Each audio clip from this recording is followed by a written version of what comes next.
학생, 누군데 우리 아들 무덤에서 울고 있나? 제가 아들입니다. 학생. 학생은 누군데 우리 아들 무덤에 있는 거야? 2024년 11월 14일 토요일 오후 2시 경기도 용인의 한 사설 묘지입니다. 낡은 검은색 점퍼를 입은 소년이 한우진이라 새겨진 대리석 묘비 앞에 무릎을 꿇고 있었죠. 그의 손에는 서울대학교 법과대학 합격증이 떨리고 있었고 묘비 앞에는 편의점에서 산 듯한 소박한 국화 한 다발이 놓여 있었습니다. 5분 뒤 검은색 벤츠가 묘지 입구에 멈춰 섰습니다.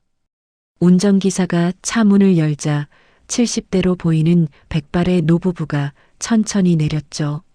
노인이 아들의 묘 쪽으로 걸어가다 낯선 소년의 뒷모습을 발견했습니다. 그 순간 소년이 고개를 돌렸어요. 노인과 소년의 눈이 마주쳤습니다. 노인의 입에서 신음 같은 소리가 새어나왔어요. 죽은 아들의 얼굴이 그곳에 있었으니까요. 여러분은 이 두 사람의 만남이 어떤 이야기로 이어질 것 같으신가요? 이 이야기를 어디에서 듣고 계신지 댓글로 남겨주시면 그곳으로 복과 행운을 배달해 드리겠습니다. 구독과 좋아요도 부탁드립니다. 그럼 지금부터 이 놀라운 이야기를 시작하겠습니다. 저 법에 관한 책 찾는데요. 2005년 3월 15일 화요일 오후 4시 서울 마포구 연남동의 작은 헌책방 서재였습니다. 28살의 한우진은 이준혁이라는 가명으로 이곳에서 일하고 있었죠. 책장 사이로 들어오는 봄볕이 따뜻했습니다. 문 앞에 달린 종이 딸랑거리며 손님 한 명이 들어왔어요. 27살쯤 되어 보이는 여자였습니다. 파란색 빵집 유니폼을 입은 그녀는 어색하게 책장 사이를 두리번거렸죠. 우진이 먼저 말을 걸었습니다. 어떤 책을 찾으세요? 법에 관한 책이요. 그런데 어떤 걸 봐야 할지 모르겠어요. 여자의 목소리는 조심스러웠습니다. 우진은 법학 코너로 그녀를 안내했어요. 책장에서 얇은 책 한 권을 꺼내 건넸습니다. 처음 읽으시는 거면 이 책이 좋아요. 인권법 입문서인데 어렵지 않게 쓰여 있거든요. 여자는 책을 받아들고 첫 장을 펼쳤습니다. 잠시 읽던 그녀의 눈빛이 달라졌죠. 이거예요. 제가 찾던 게 바로 이런 거. 우진은 그녀의 진심 어린 표정을 보며 미소를 지었습니다. 계산대로 가는 길 여자가 입을 열었어요. 저는 윤서아라고 해요. 고아원에서 자랐고 지금은 빵집에서 일해요. 저는 이준혁이요. 여기서 일한 지 한 달 됐어요. 서아는 책값을 내고 조심스럽게 물었습니다. 다음에 또 와도 될까요? 법 공부를 좀 해보고 싶어서요. 물론이죠. 언제든 오세요. 그날 이후 서아는 매주 화요일과 금요일 저녁 7시에 책방을 찾았습니다. 처음엔 책 이야기만 나누던 두 사람은 점차 서로의 이야기를 나누기 시작했죠. 우진은 서아의 순수함에, 서아는 우진의 따뜻함에 끌렸습니다. 2005년 9월 23일 금요일 저녁 책방 문을 닫은 후였어요. 우진은 떨리는 목소리로 말했습니다. 서아 씨, 저 서아 씨가 좋아요. 제 마음 받아주시겠어요? 서아의 눈에 눈물이 고였습니다. 평생 가족도 없이 혼자 살아온 그녀에게 처음 찾아온 사랑이었죠. 저도요. 저도 준혁 씨 좋아해요. 같은 시각 강남구 태산그룹 본사 50층 회장실이었습니다. 한승우 회장은 사설탐정 이광수를 마주하고 앉아 있었어요. 우진이를 찾아야 합니다. 벌써 6개월째예요. 어떻게든 찾아주시오. 최선을 다하겠습니다, 회장님. 회장실 문이 열리고 한진수 부회장이 들어왔습니다. 사촌 동생인 그는 차가운 미소를 지으며 말했어요. 형님, 우진이가 돌아올 생각이 없는 것 같은데 이제 경영권 승계를 다시 생각해 보시는 게 입 닥치게. 우진이는 반드시 돌아올 거야. 승호의 목소리는 단호했습니다. 진수는 고개를 숙였지만 그의 눈빛은 차갑게 빛났죠.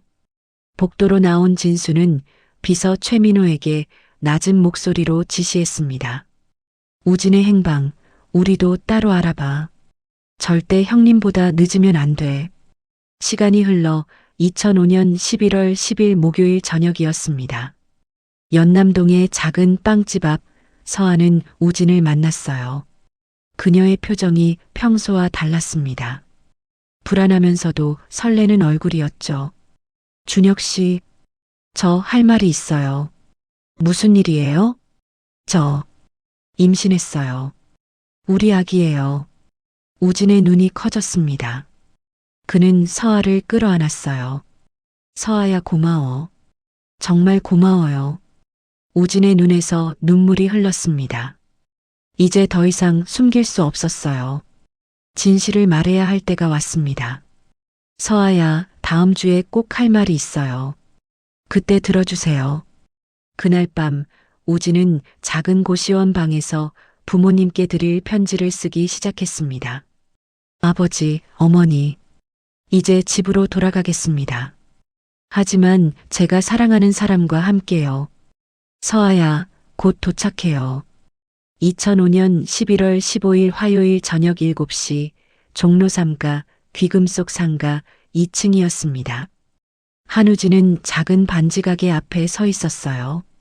유리 진열장 안에는 수십 개의 반지가 반짝이고 있었죠. 주인 아주머니가 환하게 웃으며 물었습니다. 프로포즈 하시려고요? 축하드려요. 네. 제 인생에서 가장 소중한 사람이에요. 우진은 은은하게 빛나는 작은 다이아몬드 반지를 골랐습니다. 가격은 125만 원이었어요. 통장에 남은 전 재산이었지만 아깝지 않았죠. 반지를 작은 벨벳 상자에 담아받은 우진은 가슴이 두근거렸습니다. 오늘 밤 서아에게 모든 것을 말하고 청혼할 거예요. 그리고 내일 아침 부모님께 전화를 드릴 겁니다. 우진은 상자를 주머니 깊숙이 넣고 거리로 나왔어요. 밖으로 비가 내리기 시작했습니다. 11월 중순의 차가운 빗줄기였죠. 우진은 우산을 펼치며 택시를 잡으려 손을 들었어요. 저녁 7시 30분 택시 한 대가 멈춰 섰습니다. 마포구 연남동으로 가주세요. 택시는 청계천을 지나 올림픽대로로 진입했어요. 우진은 주머니 속 반지 상자를 만지작거렸죠. 서아는 뭐라고 할까? 놀라겠지. 하지만 기뻐할 거야. 창밖으로 한강이 보였습니다. 가로등 불빛이 빗물에 반짝였어요. 우진은 휴대전화를 꺼내 서아에게 문자를 보냈습니다. 서아야, 곧 도착해요. 오늘 할 얘기가 많아요. 같은 시각 마포구 연남동 서아의 작은 원룸이었습니다. 윤서아는 창가에 서서 빗소리를 듣고 있었어요. 휴대전화에서 문자 알림음이 울렸습니다. 준혁 씨의 문자였죠. 서아는 미소를 지으며 답장을 보냈어요. 조심히 와요. 기다릴게요. 그녀는 따뜻한 차를 준비하기 시작했습니다. 저녁 8시 우진의 택시는 잠실대교를 지나고 있었습니다. 빗줄기가 점점 굵어졌어요. 택시기사가 와이퍼 속도를 높였죠. 비가 많이 오네요. 네, 조심히 가주세요. 택시는 터널 진입로에 접어들었습니다. 터널 안은 어둡고 한산했어요. 우진은 창밖을 바라보며 생각에 잠겼습니다. 아버지는 뭐라고 하실까? 처음엔 화를 내시겠지. 하지만 서아를 만나보시면 이해하실 거야. 서아는 누구보다 착하고 따뜻한 사람이니까. 그때였습니다. 뒤에서 갑자기 커다란 경적 소리가 들렸어요. 택시기사가 백미러를 힐끗 보며 중얼거렸죠. 저 트럭은 왜 저렇게 빨리? 순간 뒤에서 엄청난 충격이 왔습니다. 쾅! 대형 화물 트럭이 빗길에 미끄러지며 택시의 왼쪽 뒤편을 들이받았어요. 택시는 순식간에 중심을 잃고 빙글 돌았습니다. 우진은 몸이 한쪽으로 쏠리는 것을 느꼈죠. 으악! 택시 기사가 필사적으로 핸들을 돌렸지만 소용없었습니다. 차는 이미 제어 불능 상태였어요. 두 번째 충격이 왔습니다. 택시가 가드레일을 정면으로 들이받으며 공중으로 떴어요. 쿵! 차체가 땅에 떨어지며 뒤집혔습니다. 유리창이 산산이 부서졌어요. 우진은 머리를 심하게 부딪혔죠. 반지 상자가 손에서 미끄러져 어딘가로 굴러갔습니다. 귀에서 삐하는 소리가 울렸어요. 시야가 흐려졌습니다. 서아, 우리 아기, 미안해. 우진의 눈앞이 깜깜해졌어요. 10분쯤 지났을까요? 119 구급차 사이렌 소리가 터널 안을 가득 메웠습니다. 구급대원들이 전복된 택시 앞에 멈춰 섰어요. 환자 2명, 운전자는 의식 있음, 승객은 의식 없음. 빨리 들것 가져와요. 구급대원들이 우진을 조심스럽게 들것에 옮겼습니다. 택시기사는 이마에 찰과상을 입었지만 걸을 수 있었어요. 하지만 우진의 상태는 심각했죠. 혈압 떨어지고 있어요. 빨리 이송해야 합니다. 구급대원 중 한 명이 우진의 주머니에서 지갑을 꺼냈어요. 신분증을 확인하던 그의 표정이 굳었습니다. 이 사람, 태산그룹 한승우 회장 아들이에요. 뭐라고요? 그럼 태산그룹에 미리 연락. 지금 그럴 시간 없어요. 일단 한강성심병원으로. 구급차가 급히 출발했습니다. 구급대원은 차 안에서 병원에 전화를 걸었어요. 중증 외상 환자 이송합니다. 환자 신원은 태산그룹 한우진. 저녁 8시 40분 한강성심병원 응급실이 술렁였습니다. 원무과 직원이 떨리는 손으로 태산그룹 본사에 전화를 걸었어요. 당직 비서가 전화를 받았습니다. 네, 지금 뭐라고 하셨습니까? 10분 후 한승우 회장의 휴대전화가 울렸습니다. 평창동 자택 서재에서 책을 읽고 있던 승우는 전화를 받았어요. 회장님, 도련님이 교통사고를 당하셨습니다.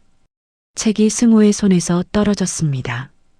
2005년 11월 15일 화요일 저녁 8시 50분 마포구 연남동 서하의 원룸이었습니다. 윤서아는 휴대전화를 들여다보고 있었어요. 준혁 씨한테서 온 마지막 문자는 1시간 전이었죠. 곧 도착해요. 그런데 왜 아직도 안 오는 걸까요? 서아는 불안한 마음에 전화를 걸어봤습니다. 뚜뚜뚜. 연결음만 길게 울리고 받지 않았어요. 이상하다. 평소엔 바로 받으시는데. 저녁 9시 10분 서아의 휴대전화가 울렸습니다. 모르는 번호였어요. 서아는 조심스럽게 전화를 받았죠. 여보세요? 여보세요? 저는 서울경찰청 경찰관입니다. 혹시 한준혁 씨를 아세요? 서아의 심장이 쿵 내려앉았습니다. 택시 교통사고가 있었는데요. 택시 승객분의 휴대전화에 그쪽 전화번호가 어디예요? 지금 어디 계세요? 한강성심병원 응급실입니다. 전화를 끄는 서아는 황급히 외투를 걸쳤어요. 손이 떨려서 지퍼를 채우기도 힘들었죠. 현관문을 박차고 나가 택시를 잡았습니다. 한강성심병원이요. 빨리 가주세요. 택시 안에서 서아는 계속 우진에게 전화를 걸었어요. 받지 않았습니다. 제발, 제발 무사하시길. 우리 아기 아빠. 저녁 9시 40분 서아는 한강성심병원 응급실에 도착했습니다. 복도로 들어서는 순간 서아의 발이 멈췄어요. 검은 양복을 입은 사람들이 10여 명 넘게 복도를 가득 메우고 있었죠. 귀에 무선 이어폰을 낀 경호원들, 태산그룹 로고가 새겨진 서류 가방들. 뭐지, 이 사람들은. 서아는 복도 한쪽 구석에 몸을 숨겼습니다. 간호사 한 명이 급히 지나가며 동료에게 말했어요. 회장님 아드님이시래. 태상그룹 한우진. 서아의 머릿속이 하얘졌습니다. 회장님 아드님? 태상그룹? 준혁 씨가? 아니야, 잘못 들었을 거야. 그때 응급실 입구 쪽이 또 한 번 술렁였어요. 70대로 보이는 백발의 노부부가 들어왔습니다. 고급 양복을 입은 노인과 검은 한복을 입은 부인이었죠. 주변 사람들이 일제히 허리를 숙였어요. 회장님, 여기로 오십시오. 우진이는 어디 있어? 노인의 목소리는 떨리고 있었습니다. 서아는 멀찍이 서 그 광경을 지켜봤어요. 준혁 씨가 저 사람들의 아들, 믿을 수가 없었습니다. 서아는 다리에 힘이 풀려 벽에 기댔어요. 저녁 10시 응급실 문이 열리고 의사 한 명이 나왔습니다. 초록색 수술복을 입은 의사는 고개를 숙였어요. 죄송합니다. 최선을 다했지만 노부인의 비명이 복도를 울렸습니다. 안 돼. 우진아. 노인이 부인을 붙잡았지만 그의 눈에서도 눈물이 흘러내렸죠. 서아는 그 자리에 주저앉았습니다. 준혁 씨가 돌아가셨다고? 아니야, 이건 꿈이야. 악몽이야.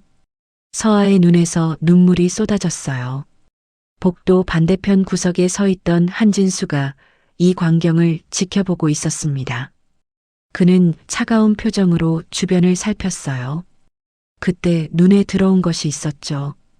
복도 구석에서 오열하고 있는 젊은 여자. 빵집 유니폼을 입고 있었습니다. 저 여자는 누구지? 왜 저렇게 우는 거야? 진수는 옆에 서 있던 비서 최민호를 불렀어요. 저 여자 누군지 알아봐. 조용히. 알겠습니다, 부회장님. 30분 후 최민호가 돌아왔습니다. 그는 진수의 귀에 속삭였어요. 윤서아, 27살. 고아 출신의 빵집 직원입니다. 그런데 임신 3개월이라고 합니다. 진수의 눈빛이 차갑게 식었습니다. 우진이 놈이 여자를 임신시켰다고? 이건 문제가 될 수 있어. 진수는 휴대전화를 꺼내 복도를 벗어났어요. 비상계단에서 전화를 걸었습니다. 나야. 한 가지 처리할 게 생겼어. 새벽 1시 병원 주차장이었습니다.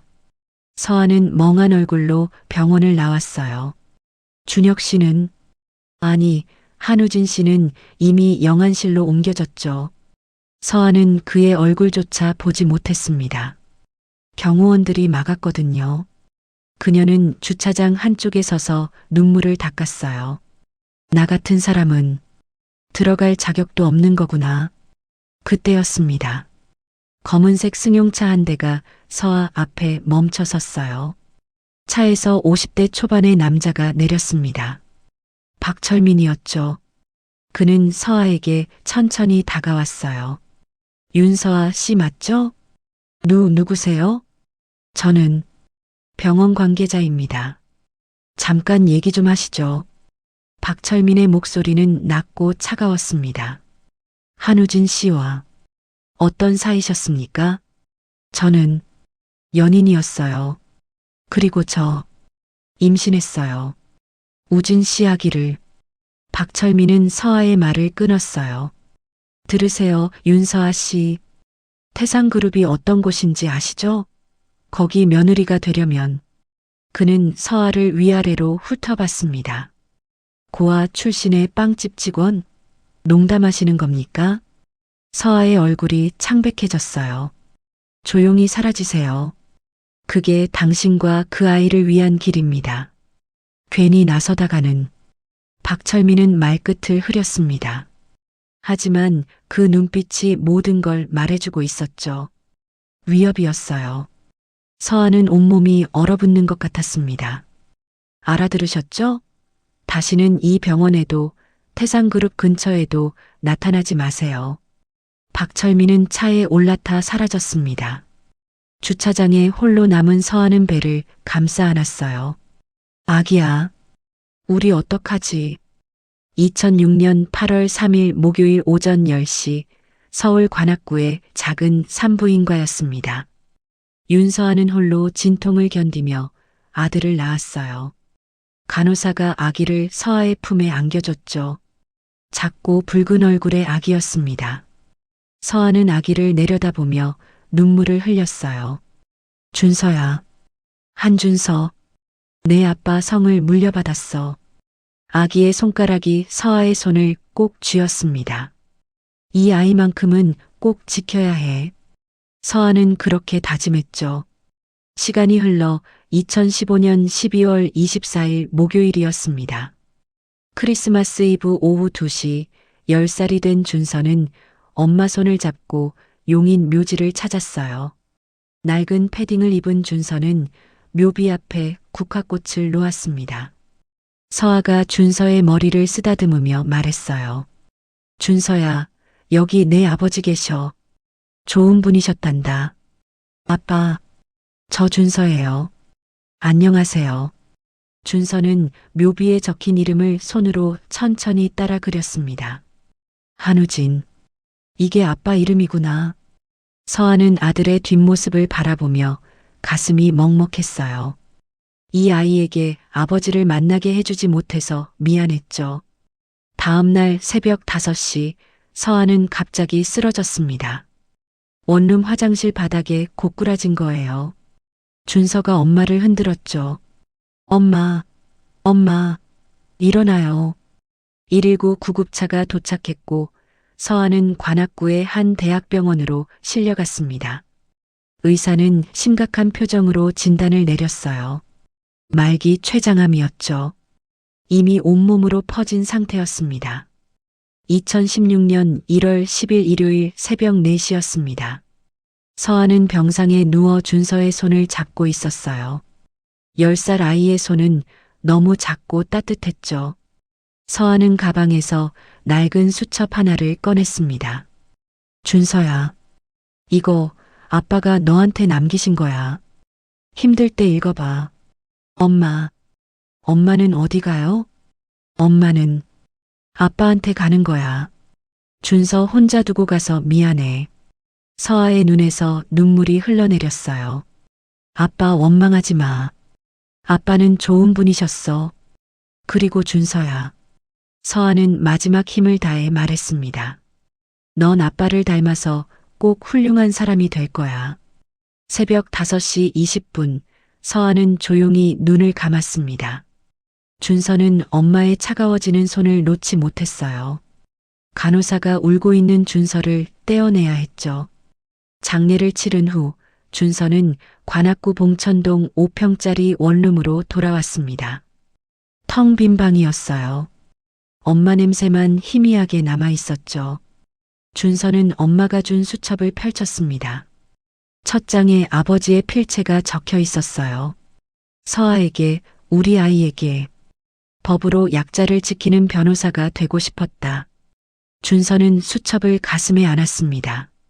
아빠처럼 변호사가 될 거야. 꼭. 다음 날부터 구청 사회복지과 담당 공무원 김영희가 찾아왔어요. 준서야, 혼자 살기 힘들지? 보육원 가는 게 어떨까? 싫어요. 여기서 살 거예요. 혼자서도 할 수 있어요. 준서의 눈빛은 단호했습니다. 김영희는 한숨을 쉬며 말했어요. 그럼 생계비 지원해 줄게. 꼭 잘 챙겨 먹고 매달 한 번씩 내가 확인하러 올 거야. 2018년 3월 15살이 된 준서는 새벽 4시에 일어났습니다. 신문 배달 아르바이트를 시작한 거예요. 한 부에 50원, 하루에 200부를 돌리면 1만 원이었죠. 한 달이면 30만 원. 생계비와 합치면 70만 원.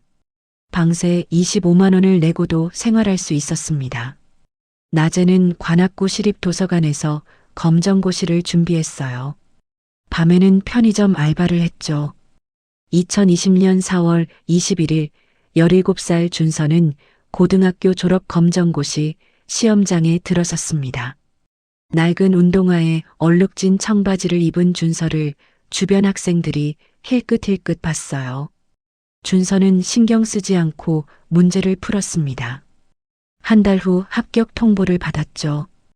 2020년 가을부터 준서는 편의점 야간 알바를 시작했습니다. 밤 11시부터 아침 7시까지 일했어요. 시급 9,000원에 8시간이면 72,000원. 한 달이면 216만 원이었죠. 낮에는 노량진 무료 독서실에서 수능을 준비했습니다. 잠은 하루에 4시간. 그것으로 충분했어요. 2023년 여름 18살 준서는 아버지 수첩을 매일 읽었습니다. 법으로 약자를 지키는 변호사. 나도 그렇게 될 거야. 아버지처럼. 준서는 서울대 법대를 목표로 정했어요. 2024년 11월 14일 목요일 수능 당일이었습니다. 준서는 새벽 5시에 일어나 시험장으로 향했어요. 낡은 검은색 점퍼에 3년 전 산 운동화였죠. 하지만 준서의 눈빛만은 누구보다 빛났습니다. 2024년 12월 13일 금요일 오전 10시 인터넷 합격자 발표였습니다. 준서는 노량진 독서실 컴퓨터 앞에 앉아 떨리는 손으로 마우스를 잡았어요. 수험 번호를 입력했습니다. 화면에 글자가 떴죠. 서울대학교 법과대학 합격. 준서의 눈에서 눈물이 쏟아졌습니다. 해냈어. 아빠, 엄마. 제가 해냈어요. 2024년 12월 14일 토요일 오후 2시 경기도 용인의 사설 묘지였습니다. 한준서는 편의점에서 산 국화 한 다발을 들고 아버지 묘 앞에 섰어요. 가방에는 어제 출력한 서울대 법대 합격증이 들어 있었죠. 준서는 무릎을 꿇고 묘비를 정성껏 닦기 시작했습니다. 대리석에 낀 먼지를 수건으로 조심스럽게 닦아냈어요. 한우진이라는 글자가 선명하게 드러났죠. 준서는 국화꽃을 묘비 앞에 놓고 가방에서 합격증을 꺼냈습니다. 아버지, 저 해냈어요. 아버지가 못 이룬 꿈, 제가 이뤘어요. 준서의 목소리가 떨렸어요. 19년을 혼자 버텨온 세월이 주마등처럼 스쳐 지나갔죠. 새벽 4시에 일어나 신문을 돌리던 추운 겨울날들. 배고픔을 참으며 도서관에서 공부하던 여름밤들. 엄마가 그리워 혼자 울던 수많은 밤들. 준서의 눈에서 눈물이 주르륵 흘러내렸습니다.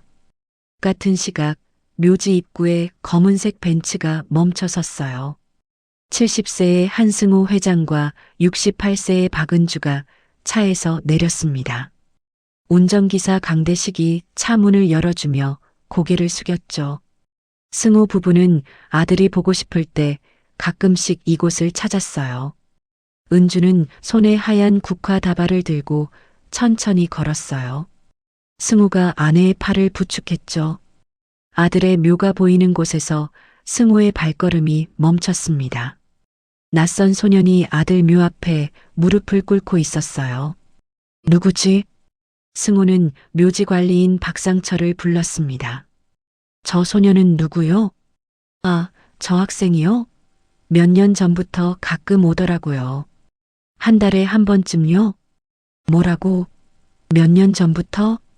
승우의 목소리에 긴장감이 실렸어요. 박상철이 고개를 끄덕였죠. 네, 어릴 때는 여자분이랑 같이 왔었는데 요즘은 혼자 오더라고요. 승우는 소년의 뒷모습을 응시했습니다. 낡은 검은 점퍼, 해진 청바지, 낡은 운동화. 하지만 묘비를 닦는 손길은 너무나 정성스러웠어요. 은주가 남편의 옷소매를 잡았습니다. 여보, 저 아이. 그때 준서가 천천히 고개를 돌렸습니다. 승우와 눈이 마주치는 순간이었어요. 승우의 온몸에 전율이 흘렀습니다. 저 눈빛, 저 얼굴, 우진이다.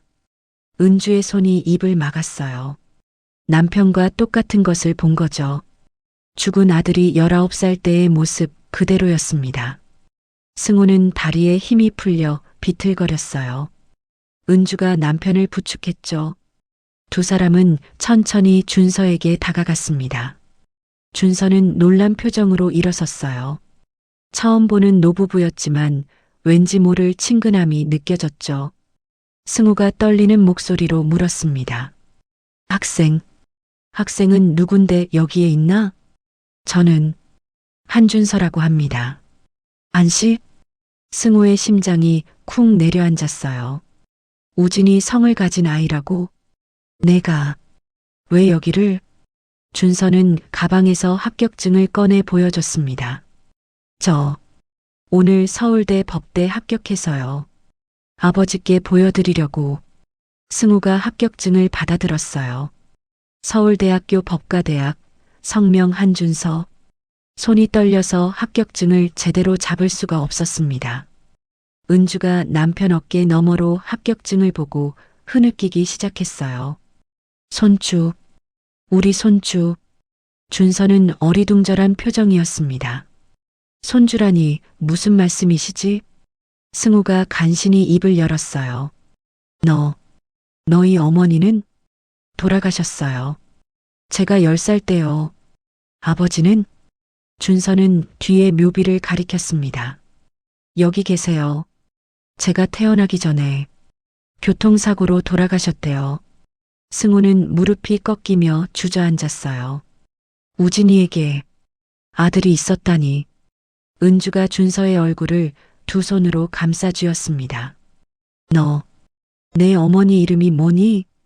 윤서아요. 윤서아. 은주는 그 이름을 들어본 적이 없었어요. 하지만 지금 그건 중요하지 않았죠. 혹시 아버지가 남긴 거 있니? 준서는 가방에서 낡은 수첩을 꺼냈습니다. 이거요. 엄마가 돌아가시기 전에 주셨어요. 아빠 유품이라고. 승우가 떨리는 손으로 수첩을 받아 펼쳤어요. 첫 페이지에 아들의 필체가 또렷하게 적혀 있었습니다.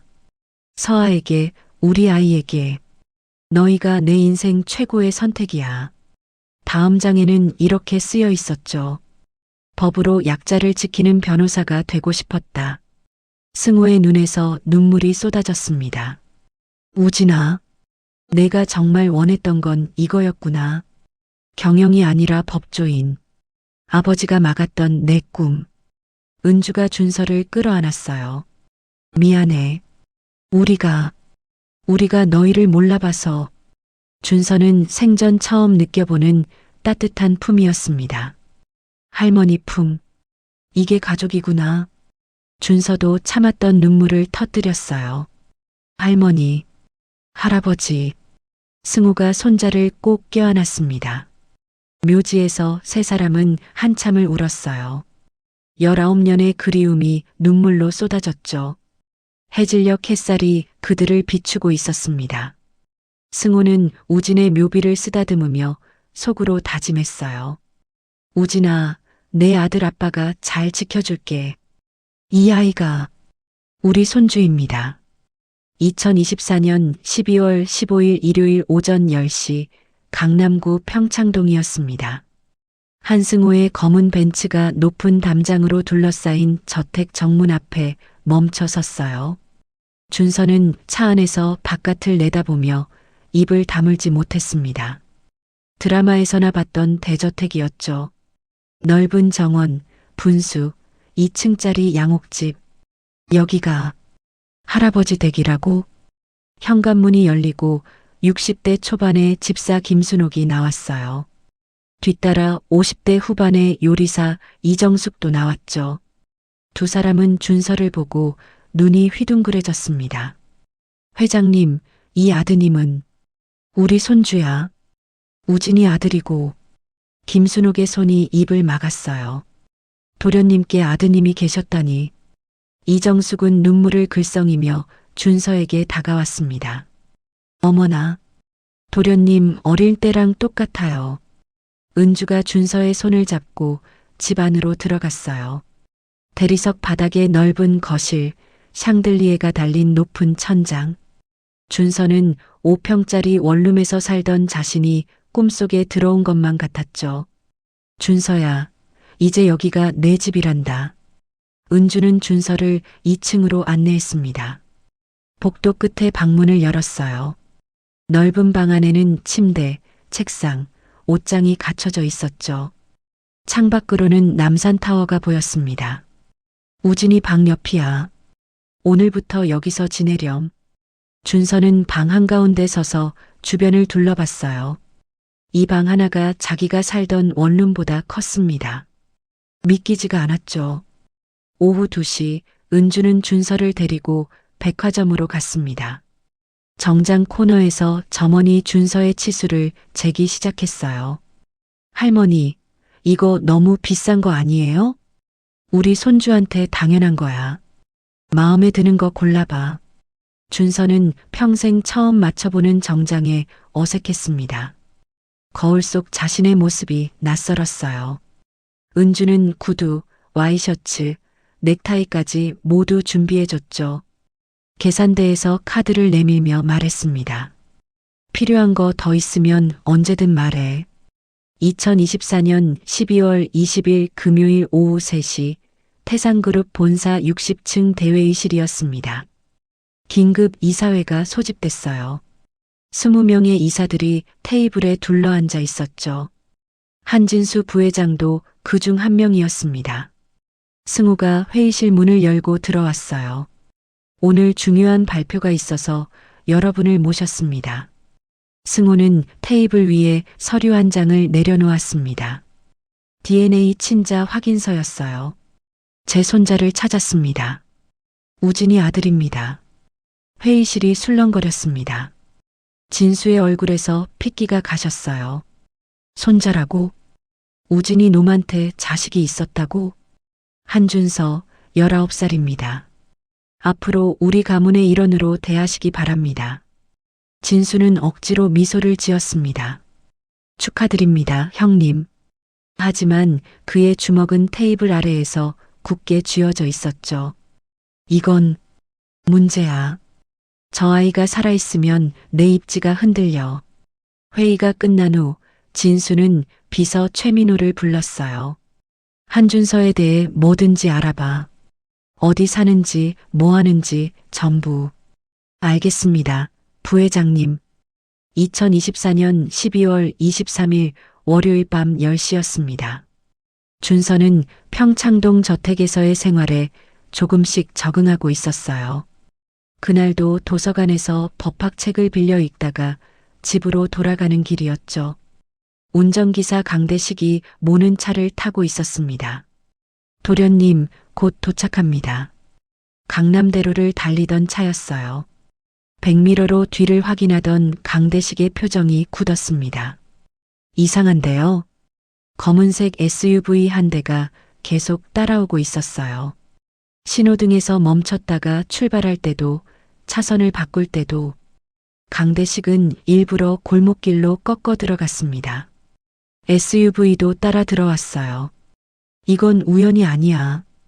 도련님, 안전벨트 확인하세요. 강대식이 급가속했습니다. SUV도 속도를 높이며 추격했어요. 좁은 골목에서 추격전이 벌어졌죠. SUV가 옆으로 바짝 붙으며 차를 들이받으려 했습니다. 쾅! 강대식이 급하게 핸들을 꺾었어요. 간발의 차이로 충돌을 피했죠. 지금 뭐 하는 거예요? 준서가 소리쳤습니다. 강대식은 대답할 겨를도 없이 운전에 집중했어요. 큰 길로 나가야 해. 사람들 눈에 띄어야 저놈들이 물러날 거야. 강대식은 있는 힘껏 엑셀을 밟았습니다. 평창동 저택 정문 앞에 도착한 순간이었어요. SUV는 멀리서 멈춰 섰다가 유턴해서 사라졌습니다. 강대식이 즉시 경호실장 박정훈에게 전화를 걸었죠.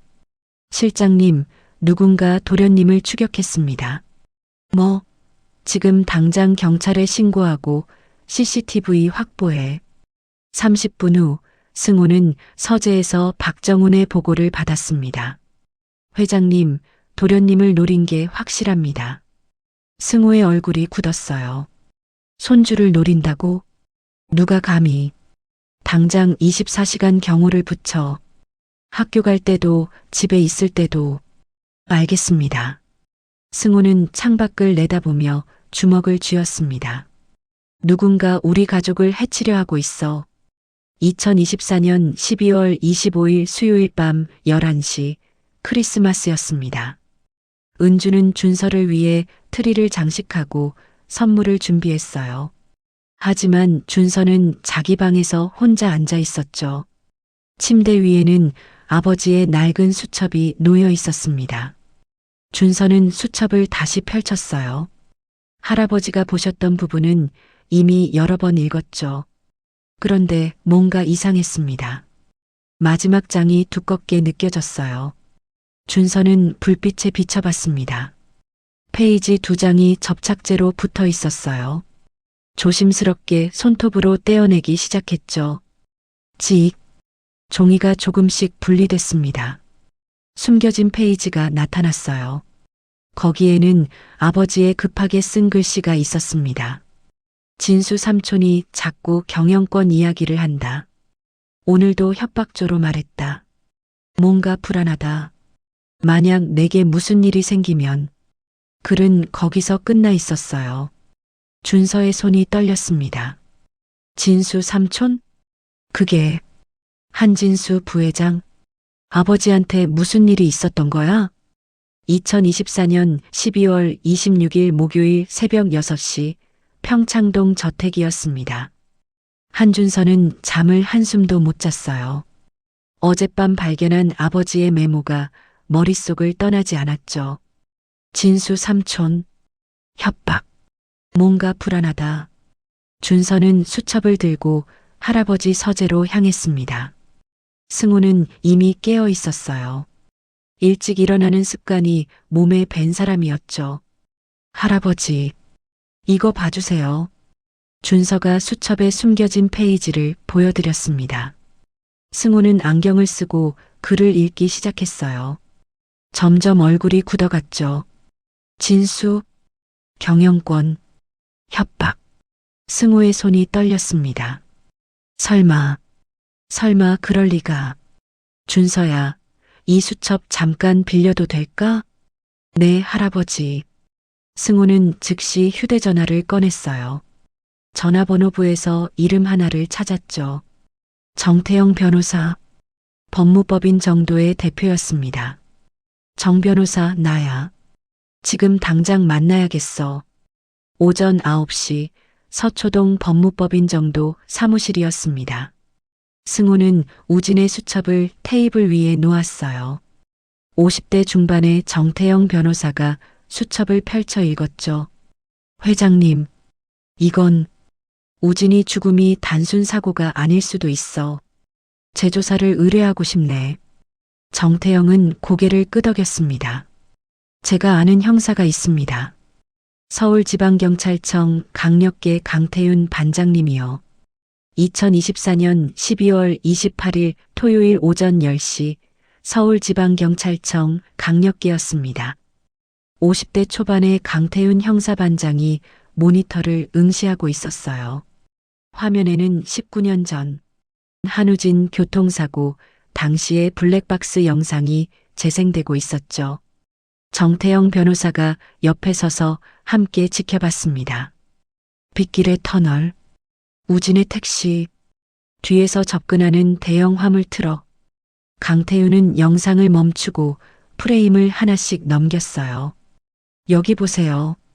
트럭이 브레이크를 밟지 않고 오히려 가속하고 있어요. 사고라면 급브레이크를 밟아야 정상 아닙니까? 맞습니다. 그리고 여기 강태윤은 충돌 직전 프레임을 확대했습니다. 트럭의 진로가 정확히 택시를 겨냥하고 있어요. 이건 우연이 아닙니다. 정태영의 표정이 굳었어요. 의도적 추돌이라는 말씀이신가요? 네. 이건 살인입니다. 2024년 12월 30일 월요일 밤 11시 부산 해운대의 한 오래된 모텔이었습니다. 박철민은 침대에 앉아 휴대전화를 쥐고 있었어요. 한진수로부터 온 문자 메시지를 보고 있었죠. 내일 만나자. 남은 돈 주겠다. 박철민은 비웃음을 지었습니다. 남은 돈이라니. 19년 동안 한 푼도 안 줬으면서 이제 와서 돈을 준다고? 거짓말이야. 날 죽이려는 거지. 박철민은 서랍에서 USB 하나를 꺼냈어요. 그 안에는 한진수와의 모든 통화 녹음이 저장돼 있었죠. 19년 전부터 지금까지 보험으로 남겨둔 거였습니다. 이제 쓸 때가 왔군. 박철민은 인터넷으로 변호사를 검색했어요. 형사 전문 변호사 한 명을 찾았죠. 전화를 걸었습니다. 저 자수하고 싶습니다. 19년 전 살인 사건입니다. 2025년 1월 3일 금요일 오전 10시 서울지방경찰청이었습니다. 박철민이 변호사와 함께 강태윤 반장실에 들어왔어요. 54세의 박철민은 많이 늙어 있었죠.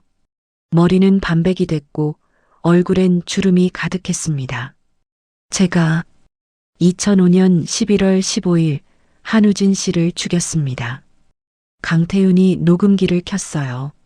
자세히 말씀해 주시죠. 박철민은 모든 걸 털어놨습니다. 한진수가 자신을 고용한 것, 한우진을 교통사고로 위장해 죽인 것, 병원에서 윤서아를 위협해 쫓아낸 것, 19년간 약속받은 돈을 한 푼도 못 받은 것, 최근 한진수가 자신을 제거하려 한다는 것. 박철민은 가방에서 USB를 꺼냈어요. 여기 한진수와의 통화 녹음이 전부 들어 있습니다. 2005년부터 지금까지요.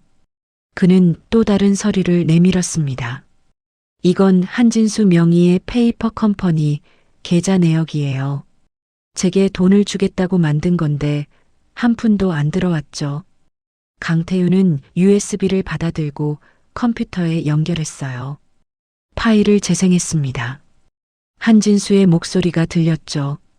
오늘 밤 끝내. 흔적 남기지 마. 완벽한 사고여야 해. 그 여자도 조용히 처리해. 강태윤의 눈빛이 날카로워졌습니다. 완벽한 증거야.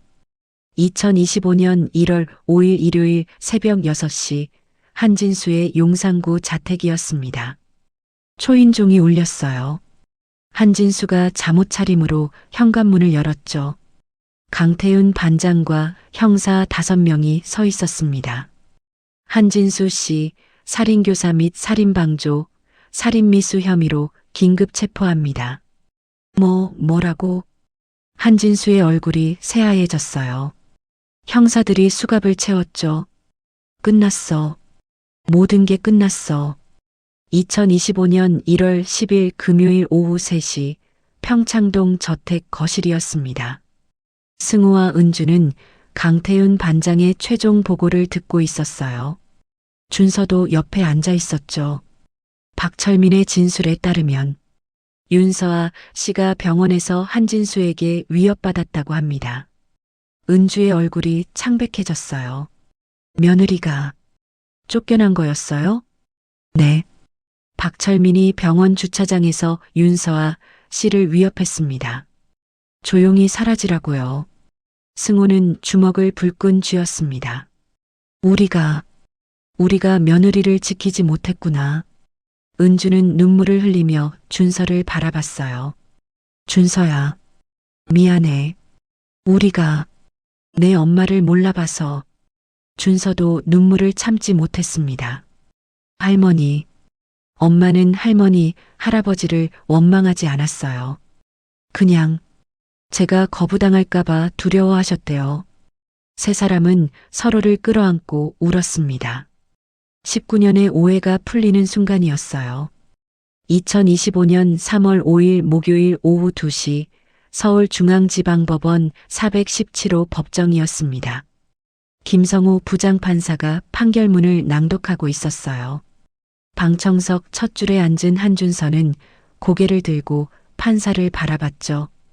그 옆에는 한승우와 박은주 부부가 나란히 앉아 있었습니다. 피고인석의 한진수는 고개를 떨구고 있었어요. 수갑이 채워진 그의 손이 떨리고 있었죠. 피고인은 피해자 한우진을 살해하기 위해 전문 킬러를 고용했고 이는 치밀하게 계획된 범행입니다. 판사의 목소리는 차갑고 단호했습니다. 또한 피해자의 연인 윤서아를 위협하여 쫓아냈으며 최근에는 피해자의 아들인 한준석까지 살해하려 했습니다. 준서는 주먹을 꽉 쥐었어요. 아버지, 어머니, 이제 편히 쉬세요. 이에 피고인에게 살인교사, 살인방조, 살인미수 혐의로 무기징역을 선고합니다. 판사가 망치를 내리쳤어요. 또 법정이 숙연해졌습니다. 한진수는 무너지듯 고개를 떨궜죠. 준서의 눈에서 뜨거운 눈물이 흘러내렸어요. 승우가 손자의 어깨를 감싸 안았습니다. 은주도 손수건으로 눈물을 닦았죠. 19년 만에 정의가 바로 섰습니다. 법정을 나서는 복도에서 강태윤 형사반장이 기다리고 있었어요. 회장님, 정의가 승리했습니다. 형사님, 고맙습니다.